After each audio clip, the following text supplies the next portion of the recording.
Good morning, everybody. Milwaukee Brewers Chief Operating Officer Marti Wronski is our very special guest today, Friday, April 4th, 2025. For Drydenwire.com, I'm Ben Dryden, and you're watching Drydenwire Live, presented by Americans for Prosperity Wisconsin. AFP Wisconsin works to reignite the American dream and break down government barriers that hold us back from our full potential. Visit afpwisconsin.com to learn more and join AFP to fight for more freedom for all Wisconsinites. Quick reminder, next week, Barron County Sheriff Chris Fitzgerald and I will be back on Tuesday for our 227th episode of Positive Tuesday with Ben and Fitzy.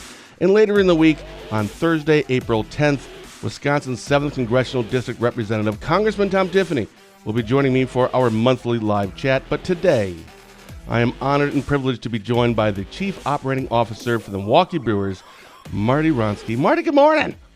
Good morning, Ben. How are you? Fantastic. I am so excited for the show. I really am. I can't wait to get to know more about you, about your life, your role as COO. And what I Googled this morning, holy buckets, Brewers have a ton of things coming up. I can't wait to talk about all that. But to be perfectly honest, I kind of have an alternative or ulterior motive that I'm excited. Oh, tell me. Well, I'm hoping at some point throughout the show you're going to say something embarrassing about Rick Schlesinger's that I can use against him the next time he comes on for a show. So Rick and I'll tell you, Ben, Rick and I have been working together for 22 years. Rick hired me a few months after he started at the Brewers. And the amount of material that I have, honestly, a couple chapters in a book. I'm not going to lie. It's a couple chapters. The problem is he's got it on me too. So it goes both ways. Yeah. Mm-hmm. Okay. Well, see, if you just never come on for a show again, then he can never. Then we're in business. Done. All right. So because it is the first time that you've been on for the show, hopefully not the last. For people who don't know you, let's start from the beginning. Let's get to know you. Let's get to know Marti. Where were you born and where were you raised? What were your interests in school? Let's start there. Great. You got it. All right. We're going way back. Yeah. So I was born in Oshkosh, Wisconsin. I was raised in Neenah, Wisconsin. My parents were both, my dad still is, but my parents were both school teachers. In mom in Neenah, dad in Appleton. I have two sisters and a brother. As a kid, it's just, gosh, it's crazy, Ben, right? It was such a different day, such a different time. I was the kid. I didn't like dolls. I just wanted to be outside running around. I was a swimmer starting, I think, at 4. So swimming was sort of my world, hanging out, doing all the things that we did in, back then I was born in 1972. So it's been a minute. Yeah, I was born in 76, and sometimes like people say, "Oh, hey, are you good friends with like we'll have a guest on or a set or something?" I'm like, "Yeah, we're friends, but I mean, we don't like go roller skating." And then I realized, oh, wait a minute, that's not a thing though anymore, is it? I don't know. It is. There are still roller rinks, Ben. It's Is still there? a thing. It's like back in. Yeah. Wow. Yeah, that and skateboarding. Yeah, my son likes to skateboard. Yeah, all that stuff's cyclical. Yeah, Yeah, it really is. totally cyclical. Yeah, 100%. So I went from Neenah. So I went to Neenah High School. I went from Neenah to, I had no idea what I wanted to be. I was a really good student, but I wanted to kind of be everything. And my dad was like, for the love of God, just get to school and figure it out. So that sounds like a dad. Yeah, I mean, he was just like, enough already. You don't have to know. I appreciated that actually in retrospect, right? You don't have to know today what you want to be. I still am not sure I know exactly what I want to be. So I ended up at the University of Wisconsin to swim. And back then it was such a different thing, but I ended up there to swim. Didn't last very long for a number of reasons. And I moved to London to go to school from there. So yeah, it was just, I had been the kid, and anybody that was an athlete kind of their whole lives will understand that. Yes, I was a Girl Scout, so I got to do like all those kinds of things, but mostly I swam. I swam when I went to school, and that meant early mornings. That meant late nights. That meant not hanging out super late, right? Frankly, not being the most exciting individual on the planet. And so I, decided I was going to be done swimming in college, and I was like, all right, world, watch out, right? What are all the things I haven't done? Mm-hmm. And my first thought was, okay, figure out a way to study abroad, because it was the only way I could afford it. So moved to London for a while, ended up being there longer than intended, but came back and ended up finishing up at St. Norbert College in De Pere. Still having no idea what I wanted to be. I worked for WBAY TV. I was going to go into journalism. What? Yeah, yeah. And so I started pre-med. So this just tells you something, right? I started at Wisconsin pre-med. I hated organic chemistry more than I finished it, but really not my jam. Decided I wasn't going to do that anymore. So maybe I'd be a dentist. Like this went all over. I was just one of those Wow. kids. Keeping your options open, Yeah. I see. That's nice. Nice. Yeah. Well, there is a limit. I think maybe I should have Maybe. maybe dived in a little Optionitis. sooner. Yeah. But I ended up graduating from St. Norbert. Station manager said to me, um, "Why don't you go to grad school? I'll hire you today, but you've been talking about law school. Why don't you go?" It was one of the most interesting conversations and frankly life-changing conversations. I wish I could go back and find that guy. At the time I didn't really understand or appreciate what he was doing for me. But yeah, WBAY TV in Green Bay. Station manager called me in to say, "Hey, we've got a job for you." I was a writer. I wasn't a reporter. I like to write and produce. And so, thinking that's what I was going to do. And local TV, it was going to be my jam. And he just said, go to grad school, go to law school. If you want to come back, do it. So I went to law school at the University of Wisconsin. And there you go. You just say it so cavalierly, like, yeah, whatever. I did that, passed the bar, and I'm a lawyer, whatever. Yeah, you're one of those overachievers. And I've said this before about some other guests, but not many guests. But you're one of those that we don't like because you make the rest of us look badly. So, just saying. If you really saw the inside, Ben, right? Like, if you saw how it wasn't, like, it sounds really nice. It's like reading a resume. That always sounds really nice. Sure. But, the number one thing I tell students when I talk to them or young kids when I talk to them is, nobody sees the other parts, right? Nobody sees the days that you're just like, oh my God, what am I going to be? Right? That panic throughout life that we all, whatever, on different levels that we all experience. And the reality is some days you just take the next step forward and, pray hard. You're going to end up in the right place. And I did a whole lot of that. It's kind of like those, I don't know if this necessarily applies, but I don't know, it was like an Us Weekly. I was dating a girl, this is many years ago.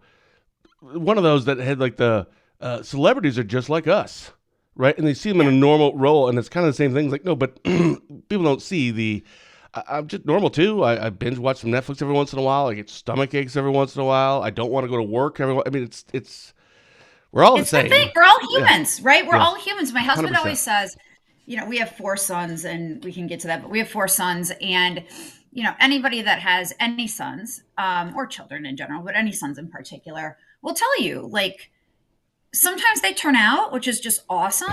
And people look at you and they're like, "Oh, you're so amazing." Yeah, and you're like, "Oh, heck no," right? No. Like, it's a bloody miracle. And yes, they're awesome, but you don't really want to see how that sausage is made. Right.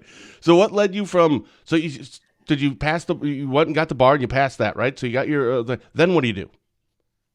All right. So during law school, I went to the University of Wisconsin. During law school, still, like, what am I going to be? But the reality of law school was between St. Norbert and law school, I had a lot of student loans. Had paid for everything, was paying for everything on my own. And I won't lie, the fear of like, how am I paying for this set in. So my thoughts about directly saving the world or having some fantastic legal role, where I was going to be able to save the world diminished for a little bit, right? I was like, okay, how about we pay back those loans first? Yeah. And I actually, ended up at Foley Lardner in Milwaukee as a corporate litigator. And thank goodness I did, because that's where I met my husband. But I really loved that challenge. That was a really figuring out how do you transition from, frankly, being a kid, being a student, right? How do you transition to like this adult world that's already like, I gotta like show up every day. You can't just decide like, hey, I don't feel like going to class today, so I'm gonna take a minute, right? And it was a really good place to do that. The law firm world, say what you will, but I learned a ton. How old were you at this time? About? 20. So I graduated 22, 23, 24, 25. Okay. I graduated pretty, so I this is undergrad 4 years, law school 3 years, had to Foley. I went straight through school because again, I couldn't decide what I wanted to be. So I had to just like keep going to try to figure it out. And so I ended up at Foley, and that was great. Stayed there for a bit. Like I said, met and married my incredible husband, Andy. And we kind of looked at each other. We thought, we want to have a family, and we thought, God, are two of us going to do? Like, the kid will never see us. Like, literally, the child. Now, I will tell you, a lot has changed since then. But this is a long time ago. I graduated from law school in '97 and went straight to Foley. And so this is, 99, 2000, this 2000, and 2001, whatever. It's all a blur. Yeah. And things have changed a lot. I think workplaces have developed and changed a lot to allow for all sorts of different things. But where we stood then, I was like, I don't know that we can do this and raise a family, both of us doing this gig.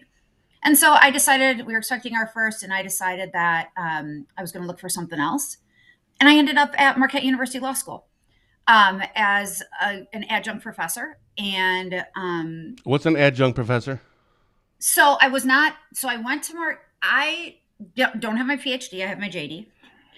So I went to the law school as I wasn't fully tenured. I was there to sort of teach some classes, but I wasn't a full faculty member. Got it. So, but I thought, my parents are both teachers, as I said before. Mm-hmm. I love teaching. It is academia, I will tell you, it was one of my favorite things there was something about it, and maybe it's after practicing for a few years to be in front of students again. We'll ignore the ones that sit in the back row and sleep the entire time. But the ones that are, in the middle to the front were just so ready to go. They were so interested in learning. That was an awesome thing for me. It really allowed me to sort of be re-energized about so many things. I thought I'd stay in academia forever, frankly. But I didn't, but I thought I might. So then what did you do? I mean, you thought, you're like, okay, this is, things are going well. Like, this is going fine. So what was the thing that said, okay, never mind, I want to do something else now? Was it because you wanted to do something different, it wasn't working, or because you had an opportunity presented to you? It was because I had an opportunity. Okay. So Joe Kearney, who's still the dean of Marquette University Law School, became a great friend and mentor during the few years I was at Marquette. And I was considering, I was starting to write, to publish, and do some other things. And my phone rang. I think Luke is our second. So our first two kids are 11 and a half months apart. So that was a doozy. And wow. A doozy.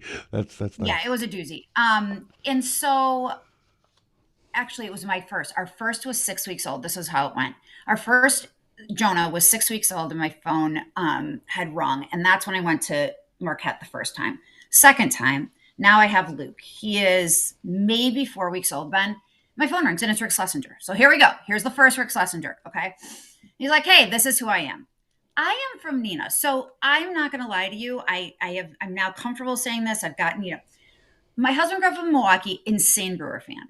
I grew up in Neenah. My dad was a Packer fan. He was more of a football guy. And I feel like you're so much what you're raised with, right? What your dad, my brother didn't really play a lot of baseball. He was a soccer kid. So I grew up a football fan. I didn't even really fully appreciate, I definitely didn't appreciate baseball, but my phone rings. It's Rick. I'm home. I'm got two kids under the age of 1. I'm losing my mind, right? It was not pretty. And, he's like, hey, this is who I am. I'm like, okay. I'm looking for a general counsel. Ours is gone. I really need someone to help. Would you come do it? I was like, what? This is a Major League Baseball team. And did you know Rick up to this point? No, I'd never met him. I didn't even know who he was. He told me who he was, but I didn't. And he hadn't been there very long.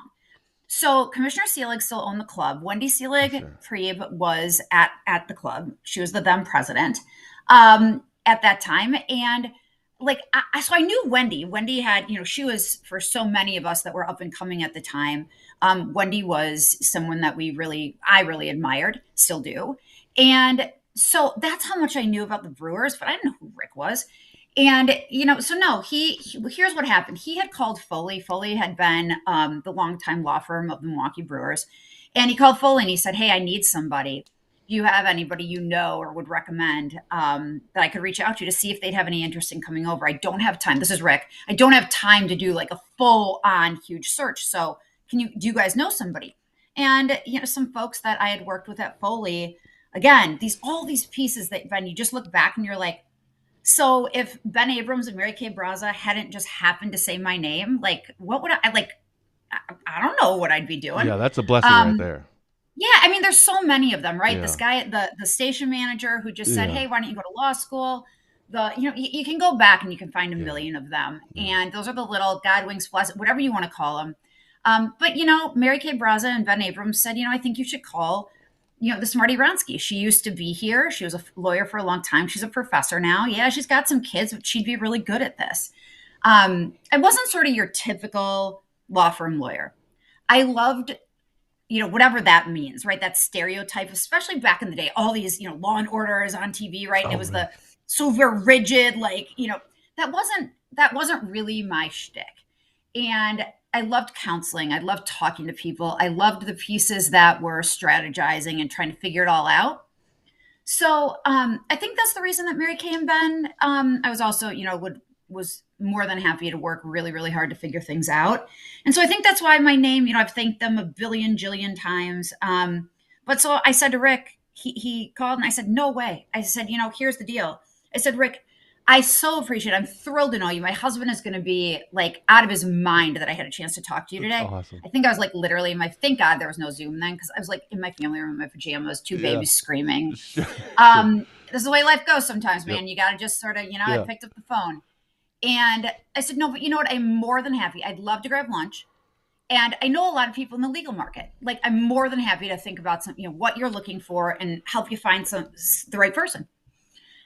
And so hubby gets home from work that day. I said, you wouldn't believe who called me today. This was the coolest thing. He said, well, what did you say? And I said, no, I like, Rick was trying to tell me that this job was going to be a few hours a week, Ben. A general counsel for a Major League Baseball team for a few hours a week? Yeah. He said, really, I just don't think that there is, we talk about this all the time. He's like, and he was trying, like, he's no dummy, right? I said, look, I have 2 new babies. I have a job. I really love what I'm doing. And I meant that so sincerely. And he's like, no, I just don't think it's that much. And so I said, yeah, okay, great. No. And so I told Andy this, and Andy said, look, sweetheart, here's the deal. I have never, ever told you what to do. And Andy, he's like, if you ask me for my opinion, I'll give it to you. I have never in your career told you what to do. But I might do it just this one time. He's like, you will call him back and you will tell him that you at least will listen to him. I said, I'm already having lunch with him. It'll be fine. Right. But Andy just said, he created this perspective for me, right? That I think I wasn't in a place to think about or fully appreciate, right? Which is, God, these opportunities only come by sometimes and maybe not at the perfect time. And so I called him back. I met Rick. Anybody on the planet that knows Rick knows that he can charm your socks off. He did that really successfully. And I said, all right, fine. Here's the deal. I will do both jobs. I will continue to be a professor at the law school, and I will come and do this to help you find someone until you can find someone. He was panicking a little bit, right? I see. It's taken him a really long time to find someone, Ben. Let's just say that, right? Okay. 22 years later. No. And so I went back to Joe Kearney, the dean of the law school, and I said, Joe, my God, I have this opportunity and I love it here. What do I do? And Joe said, he looked without hesitation. He said, I'll tell you exactly what you do. You take that gig. He said, there are 30 of these jobs in the country.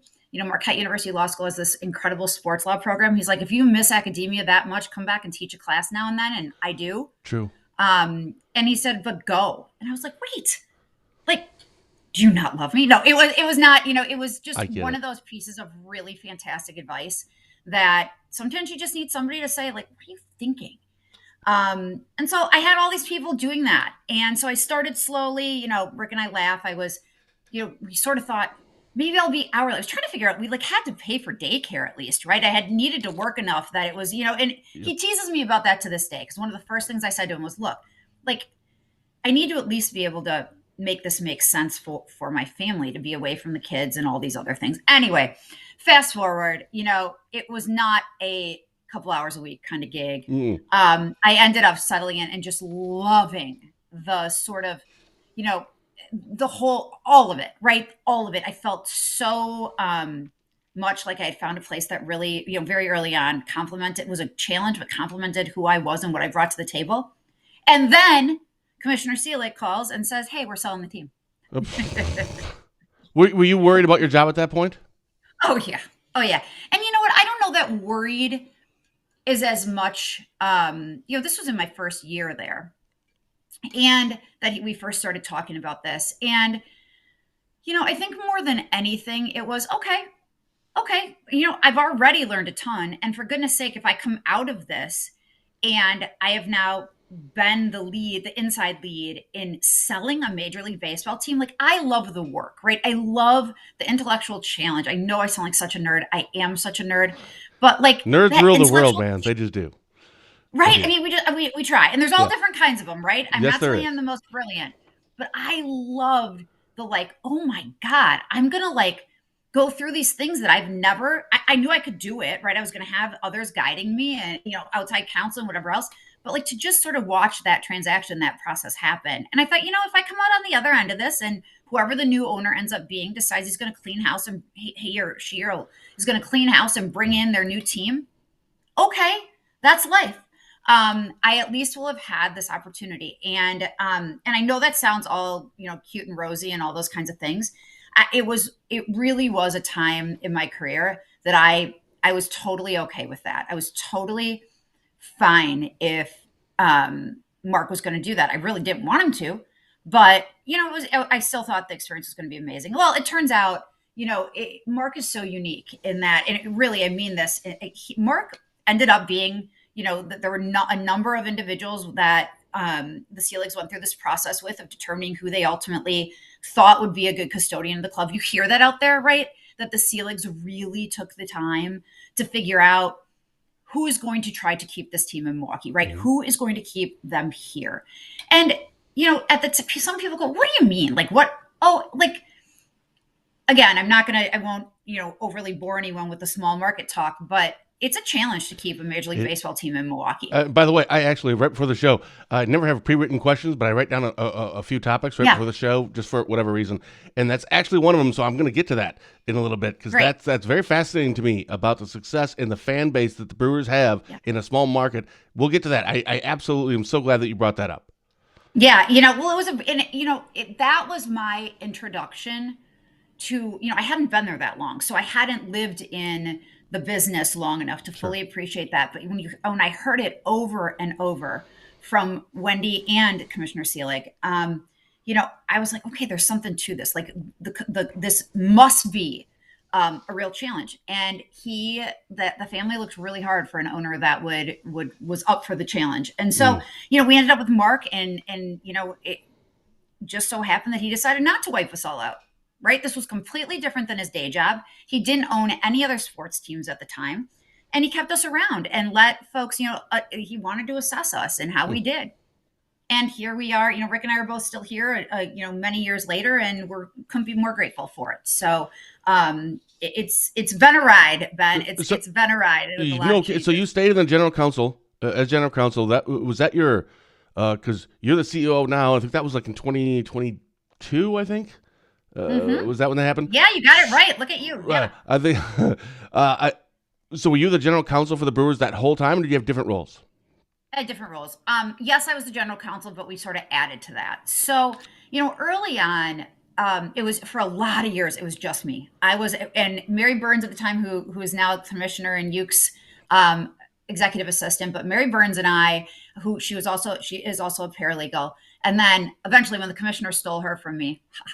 I stole her first, and then he stole her back. Yeah. But when Mary went over to the commissioner's office, Kate Rock is my legal assistant, and she's a paralegal. So it was just the two of us for so long doing all the legal work of the club. And that was something else. But I say this all the time. Those years of being the sort of sole legal person, and this was for Phoenix, this was for baseball and business. So there was negotiating player contracts, and then there was negotiating a vendor agreement, right? It was just this really, and protecting our trademarks, all these things. It just was like this swirl of work. But I'll tell you, anybody that's been a general counsel knows that it is absolutely the best way to learn and understand an organization. top to bottom and in between, right? You got to ask all the questions. When you're the lawyer, you got to ask all the questions, right? You got to be in there and you're putting pieces together. And as I learned, I felt like I had things. Rick's an amazing business partner. And Rick was a general counsel for the Anaheim Angels. So Rick shared sort of my trajectory as things went. And so it was awesome because we spoke the same language. When I'd raise an issue or a topic with him, he didn't look at me like, oh, the lawyer's here again to tell me no. Yep. We could actually talk those things through. And that was just, again, such an incredible work environment. Before you go on, I want to quick ask, you talked about negotiations and deals. You've had to deal with a lot of that in your career in many different roles. What's the one negotiation or deal that you look back on now that you're the most proud of? My very first. And I won't name too your many salary, names, but it's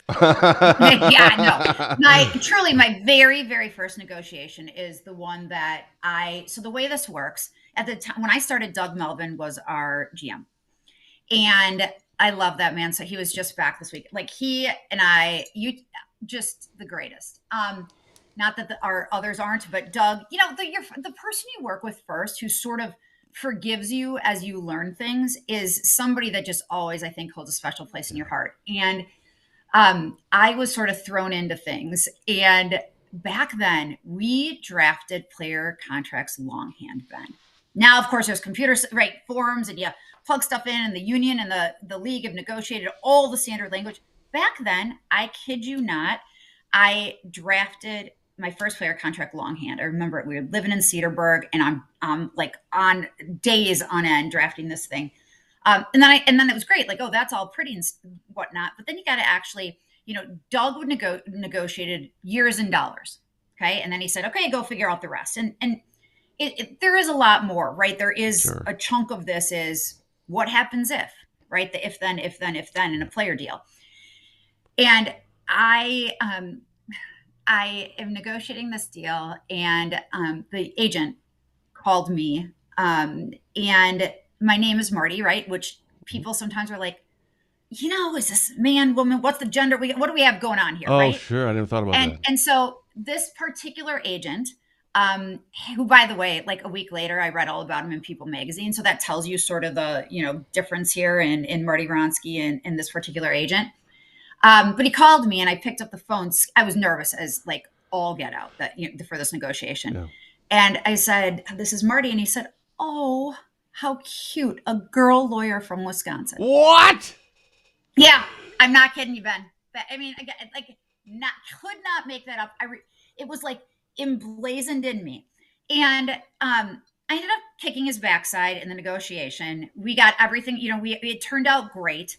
I tell my kids all the time, don't fire up the other side too much, guys. Like I don't care what environment you're in, like don't fire up the other side too much. Because I was locked in. I was like, we're going to go. Like, okay. And so and again, you can make decisions and choices in those moments. And it was more like, okay, it's fine. Now, there is a very happy ending to this relationship. I just want you to know. This agent stuck around for a very long time, still around. And has nicest guy. And at one point remembered, you deal with these guys repeatedly, the bigger houses, right? The bigger agencies you deal with a million times over. And sometimes you can just do a negotiation by paper, but for the bigger deals, right, you're on the phone. And he said to me years later, he said, hey, Marti. And I said, yeah. And I'm doing a really good job not accidentally mentioning his name, by the way. Like it's just right there. I'm waiting for it.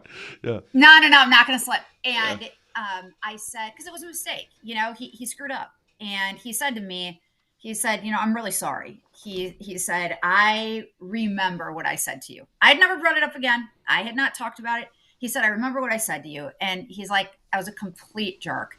He used a different word. And he's like, I'm really sorry about that. He's like, I'm really sorry. And I said, say no more, we're moving on. But I was so dang proud of that, Ben. So that was a very long answer to your, I love stories. I love stories. And I will tell you, like, oh my God, we have so many stories in baseball. And I think doing what I do in baseball and sort of the way that I've done it a little differently, because the follow-up that this particular agent always says to me is, he's like, it's almost like you're duping us. We just like talking to, because like, what's there to fight about? Like, okay, like, we're both aligned, right? We want your guy. You want us to want your guy. Yeah. Yes, there's dollar signs out there and there's all these sort of if thens, but, and I would, and we'd get there and then he's like, I think I just agreed, and believe me, not every negotiation I is get it. is sort of that way. But it was one of those things that taught me to stick to the way you do things, Yeah. stick to sort of what you bring to the table and just get better at it. You Yeah. and I were talking about that before we got on air, Ben. 100%. So Randy commented here, hey, Marty, I could totally relate. I have had this my entire life. People making comments like they expected a male. I suppose Randy, yeah, I started to turn it around on them. That's so fantastic. Thank you, Randy. That's awesome, Randy. And guess what, Randy? I'm Marti Lynn. So I don't know Oh, where our parents all, like, my mom, I think, was convinced that everyone in the world was going to call me. Wow, the sun is doing some yeah. things here to me today. So Yeah. sorry about that. But No, I can. at least we have sun. We're going to be happy we have sun. Yeah. But Randy, that's hilarious. It is like pros and cons, right, to a name like Marty, which is my full name, by the way. Because my mom thought everybody in the world would call me Marti Lynn. My dad knew they wouldn't. But I like when I'd go to camp, I'd like get put in the boys' dorm. And if I had been a less shy person, I might have thought that was cool. But, instead I was terrified and would immediately, confess. So, Yeah. Randy, I love it. So let's skip forward a little bit here. I really want to know more about those different parts of the job that you're doing, general counsel. But let's actually skip to you, COO, 2022. Yeah. How did that come Here to we be? go. So I had, after being general counsel for a while, right? Like I was telling you, I learned a lot. I did a lot of sort of observing. Mark and Rick asked me, we had some change going on in the executive leadership of the club. And Rick and Mark asked me if I'd be willing to take on a few more departments. And Just among, because, yeah, why not? I mean, gee.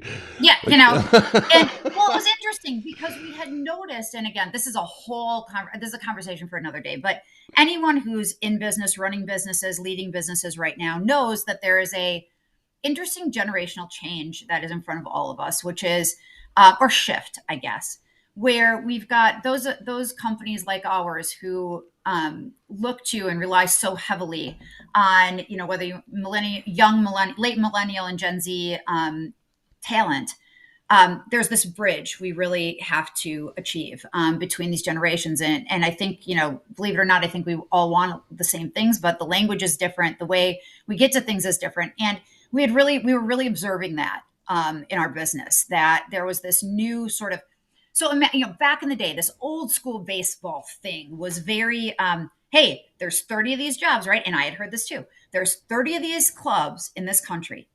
If you get a job in this club, like, put your nose down, work. And you know what? If you're out, the next guy's around the corner waiting for your job. And that mentality had been, pro sports was somewhat that way, but that mentality was very prevalent at the time, which is just sort of like the next guy's there. So just put your head down and go.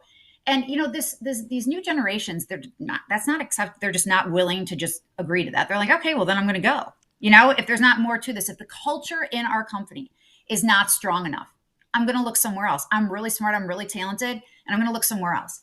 And, we were observing this, Mark and Rick and me, and we were saying, our GMs, and we were saying, this just isn't this isn't great.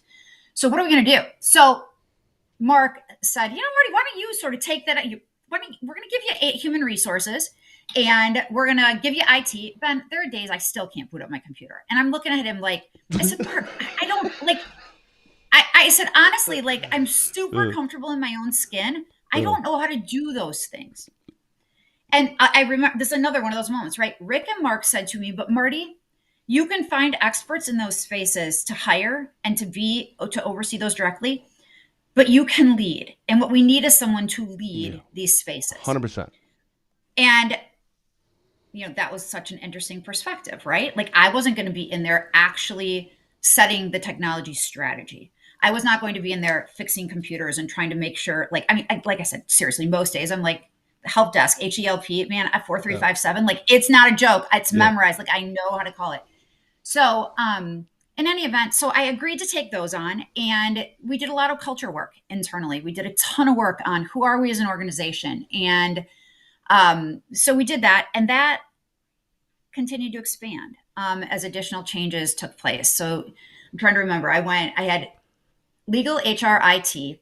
I hired some additional lawyers. That was really helpful. So I hired an amazing team, and had some additional lawyers working with me, which not sort of, they saved me, still do. Then I took on business strategy. And so I was that now general counsel and SVP of administration, right? Little change. Okay. Then I was asked to take on business strategy and analytics. That was an incredible challenge. That sounds awesome. Yeah, it was, let me tell you. And we needed to we had like, when it came to me, this was post-COVID. So right after COVID, right? Okay. Marti, let's relook at this and rebuild this. And I've had, again, so much fun doing it. I have experts in the space. I have learned so very much. Just a team that is just beyond outstanding. Mark Schliffsky is my VP there. He is just a talent beyond. Then I took on marketing. Then they promoted me. So, it's just these pieces and parts that, the operational piece of what we do. How do all the departments work together, Ben? How can we operate more effectively, most effectively and efficiently? Again, I'm going to move to that small market piece, right? As a small market club, to ensure that, at the end of the day, we talk about this cycle in our business. I talk about it at least. This cycle in our business, right? We generally talk about the baseball side of the business and the business side of the business, right? So you've got baseball and business. So baseball think of it as exactly what you'd think. How do we go find the talent, right? These brainiac things.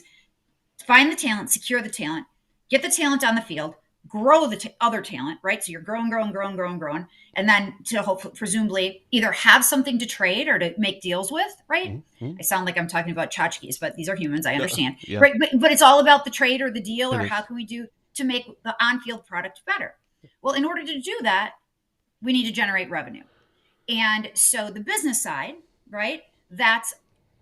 We are, yes, a standard business. So HR, legal, all those things. But one of our core missions is revenue generation, right? How do we, as an organization, ensure that we're operating at a level that we're entertaining fans, right? Because that's our bread and butter. Our bread and butter is putting on 81 events every season that make fans so happy and have so much fun that they want to come back over and over and over again. And how do we make our brand strong enough that people want to be a part of our family?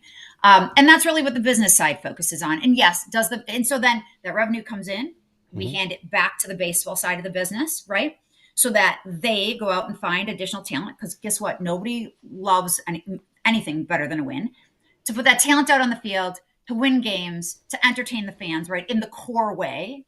And it all starts again. So when you think about business in baseball, the business side and the baseball side of every organization, and every baseball team has this, right?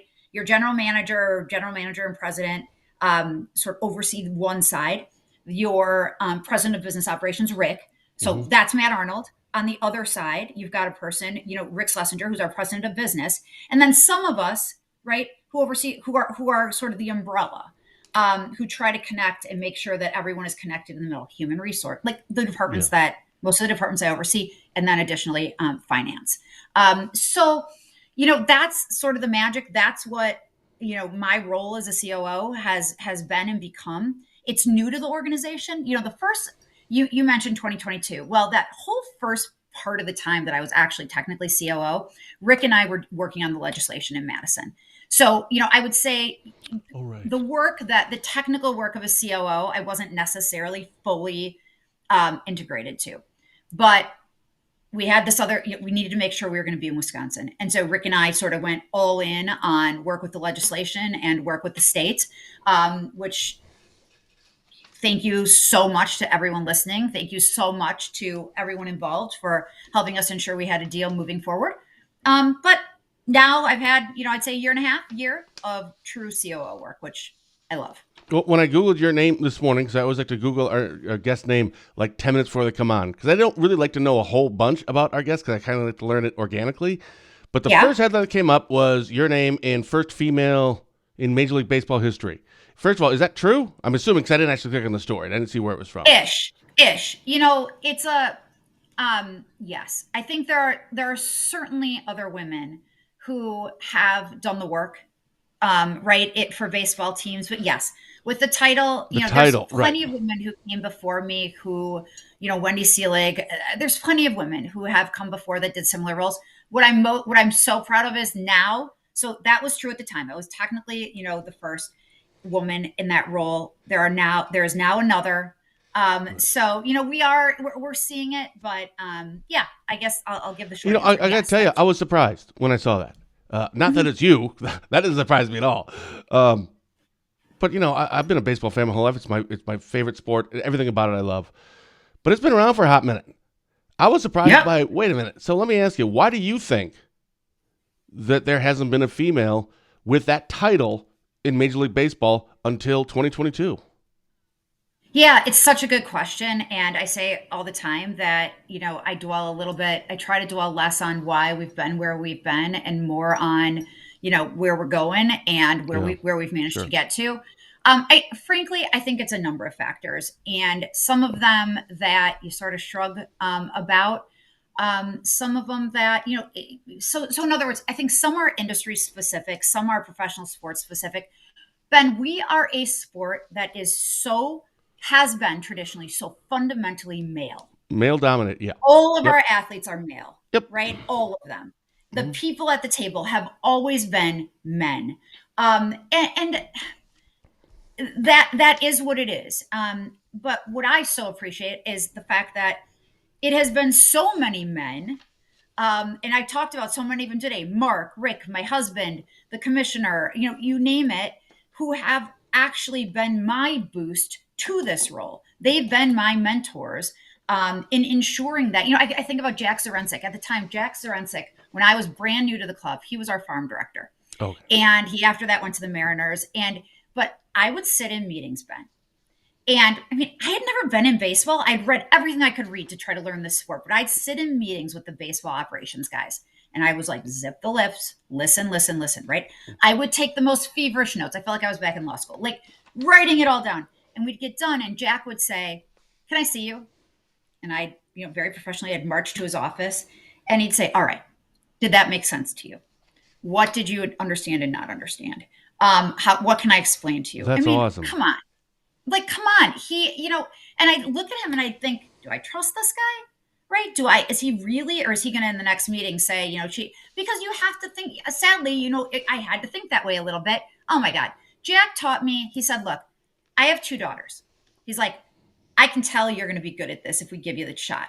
How can I help? And I would do anything for the guy. I mean, that was what, and the nuances that man explained to me, oh, incredible, incredible. But and my point is, I had so many men, yes, traditionally incredibly male dominated. Hesitation from, I think, men and women. You don't feel To be additional totally pressure. honest with you, I mean, yeah, yeah, what I mean is like, well, I know you don't have a 9 to 5 job in those roles. I think a lot of people probably look at like baseball executives have, 9 to 5, you sit in your office or just kind of hang out and watch games. That's not how it works. We can do that the next time we come on.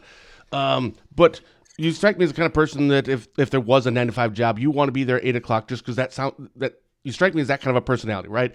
First one there, last one gone. But do you feel added pressure to do that just because you're a woman? And I'm not talking about internally with the Brewers and your peers, but I mean thinking about other Major League Baseball teams paying attention and going, how is she doing? yeah. 1,000,000%. And it's not only the other teams that are paying attention and sort of observing how it's going. It's younger women in professional sports that are paying attention.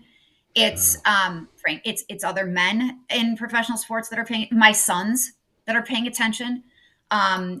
There are. I feel a very profound obligation, and I mean that. It's not. I never would call it a burden, but I do feel an obligation to be darn sure that I do this job as absolutely well as I can. Now, that's already how I'm wired, but I don't Yeah, just I want know. to talk about the job, Ben, because I think the other obligation I feel, um, being a good mother and a good wife is incredibly important to me. My family Amen. is, everything.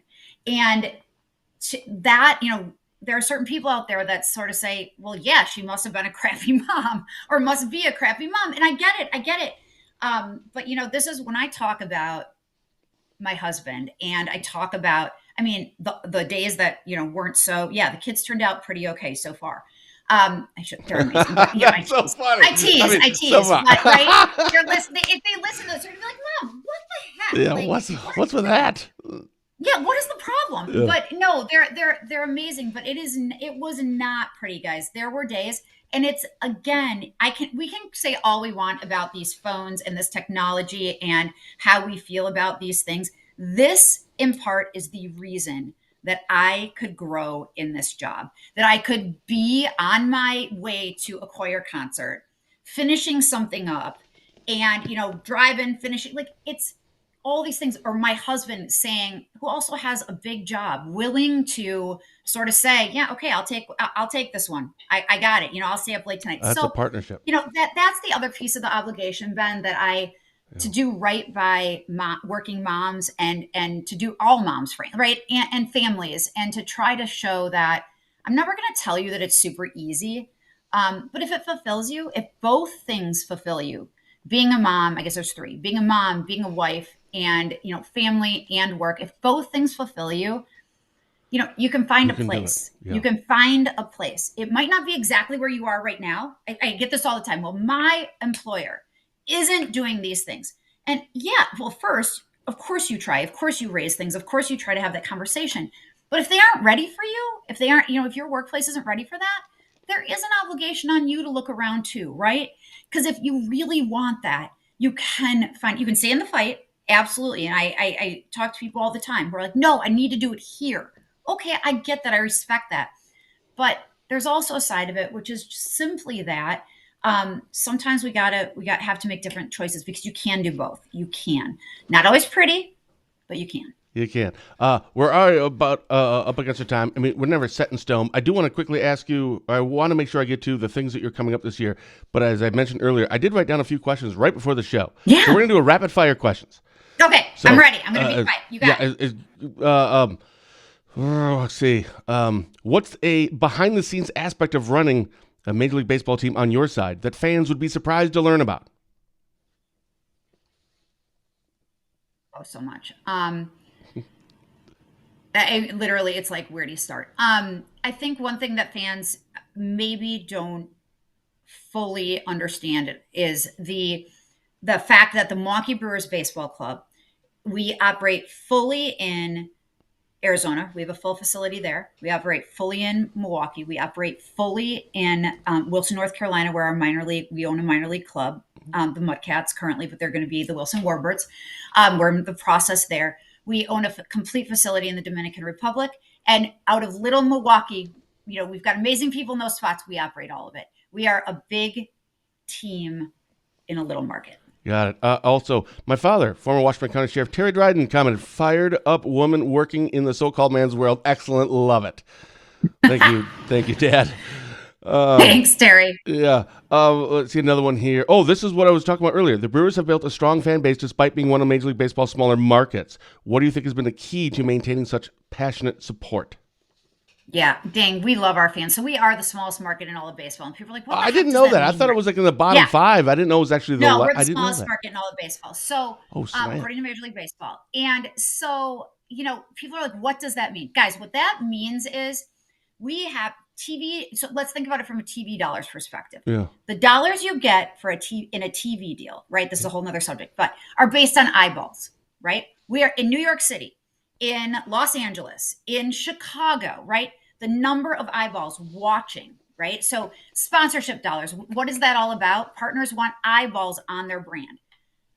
Wisconsin is tiny. We have Wisconsin and a few counties in Iowa and a few counties in Southern Illinois, but we are a tiny market, right? We love our farmland. We love that we are spread out and not, but as a result of that, we're the tiniest market. Our fans are our magic. That means to survive in this market, to bring in, what we need to do to continue to operate at a high level is, we need our fans in our seats. And we have a passionate fan base, but B, I will tell you, Ben, we work. So are all these groups, right?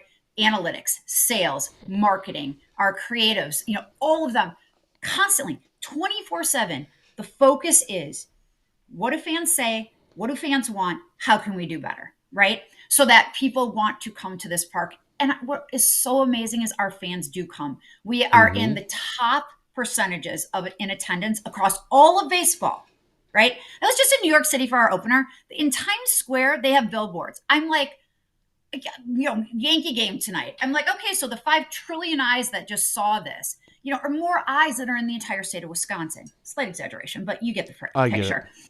Yeah, you get it. So, this is what we do, and it's awesome. We don't dwell on it ever. It's just a reality. But our fans are amazing. And I just got to say, that's the best, right? Anybody, I shouldn't say anybody, but if you're given an unlimited amount of money, most people could probably be successful in handling that money. But it's when you don't have it. Like, that's where the budgets come in. That's where you pinch every penny. Like, that's actually the hard job. It's like when I was in school and I actually failed algebra my freshman year. It just didn't click in my head. And I remember I went to the professor, or the teacher. I'm like, I don't get this. Like, well, didn't you listen? I'm like, I did, but I don't get it. So I ended up failing out. I go down to this, the dumb kid class, and same thing came up. So I went to him, like, I don't get it. He goes, well, look at it this way. And I didn't get it. Then he goes, well, how about this? You like sports, right? I'm like, yes, I do. He goes, well, look at it this way. And he did. I'm like, oh, now it's clicking. Like, that's what the legit teachers, I'm sorry, all teachers are legit, but, well, maybe not all of them. But most of them are. That's an extra special one. You betcha. They're the ones that it's like, okay, like, they're the ones that have to figure this out because there's nowhere else to go. I love it. We call it the Brewers way, Ben. We call it the Brewers way. Right? Oh, that's and cool. We mean that is the Brewers way. People look at, what are you guys doing this? So how do you get butts and seats? How do you get that talent? How do you win when you don't have those major superstars, or, have one or two, whatever it is? We call it the Brewers way because it's just the extra legwork and needing to be extra nerdy and extra smart and extra creative and, frankly, strategic. So that's the Brewers way. Do you have do you at any point in your career, whether it's a COO or general counsel or anything, do you handle like fan requests, player requests stuff? All right, good. What's the craziest request you've ever received from a fan? Okay. So I actually, it was Hank the ballpark pup, for people that remember Hank. Hank was our dog. So he lived with the Wronski, we call, Mutual of Omaha. We had a little zoo going on here, 4 boys and too many pets. But Hank lived with us. He was our guy. And so Hank, when he was around, I would get these requests. Hank was an actual dog, like living little animal. Yeah. And I got a request, he had probably been around for about a year. And we got a request at the club to have Hank fly to another state, appear at a birthday party, followed by a dinner party. And they wanted him, he was like going to be the guest of honor. And, it goes at all these things. So our response was, well, no, that he's. Well, no.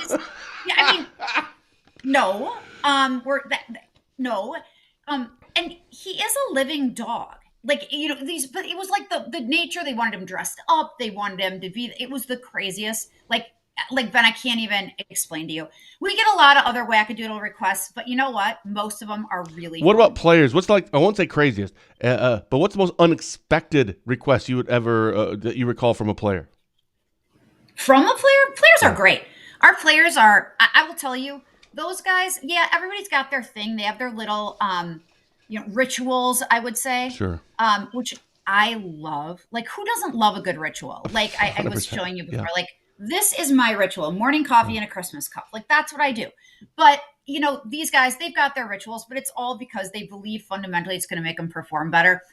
Our players have been amazing. And some of it's wacky. Most of it's awesome. All right. Well, we blew past our time. Once, Ben. That's my Rick story. I'm going to tell it in 5 seconds. You ready? Yes. I tried to quit. I called Rick. There was a point in my career. I'm like, I can't do this anymore. We had just had our third. I was like losing my mind. And it was just too much. And I felt like not enough. Right. And I'm not trying to get, touchy-feely here, but I felt like not enough.